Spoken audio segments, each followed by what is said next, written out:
हमारी संस्कृति, हमारे संस्कार सदा रहें हमारे साथ। सब्सक्राइब करें तिलक।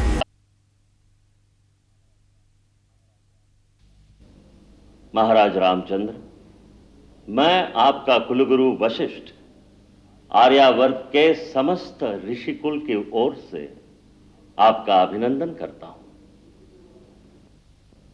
आर्यावर्त की समस्त आध्यात्मिक विभूतियों के ओर से आपके लिए मंगल कामना है।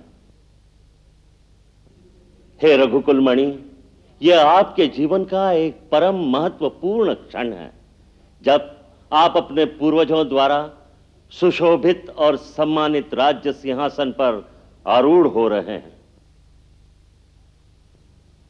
आपके पूर्वजों में परम तेजस्वी इक्ष्वाकु, महापराक्रमी दिलीप, सत्यवादी हरिश्चंद्र, परम तपस्वी भगीरथ, परमदानी महाराज शिवी, महाप्रतापी महाराज रघु जैसे एक से एक महान राजा हुए हैं, जिन्होंने अपने सत्कर्मों और धर्माचरण से न केवल अपने यश को बढ़ाया, अपितु अपने देश के गौरव और अपने कुल की कीर्ति को भी उज्जवल किया है।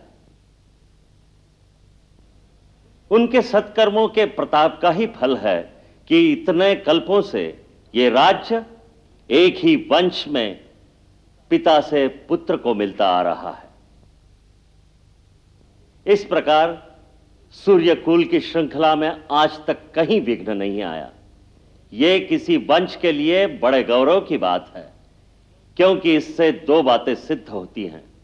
पहली ये कि प्रजा को इस राजवंश पर पूरा भरोसा है, विश्वास है।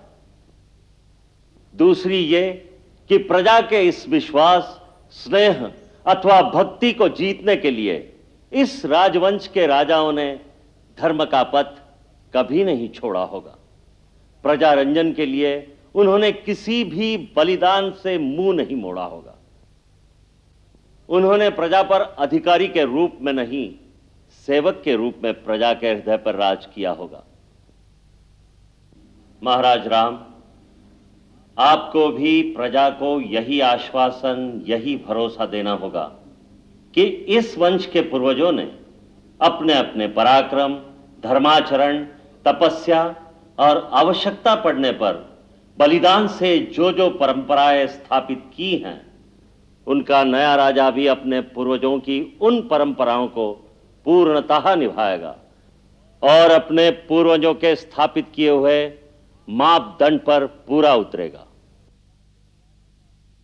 अपने राज्यकाल में आपको यह बात सर्वदा याद रखनी पड़ेगी कि आपके हर कार्य की तुलना आपके पूर्वजों की महानता से की जाएगी।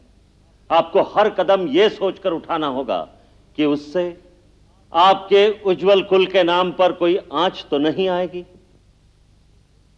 यह याद रखना कि जिस दिन कोई व्यक्ति राजमुकुट पहनकर राज्य सिंहासन पर बैठता है, उस दिन से वो अपनी निजी सुख सुविधा का त्याग कर देता है। राजा बनना उतना ही कठिन कार्य है जितना सेवक धर्म निभाना, क्योंकि राजा वास्तव में प्रजा का सेवक ही होता है। प्रजा रंजन ही उसकी सबसे बड़ी तपस्या है।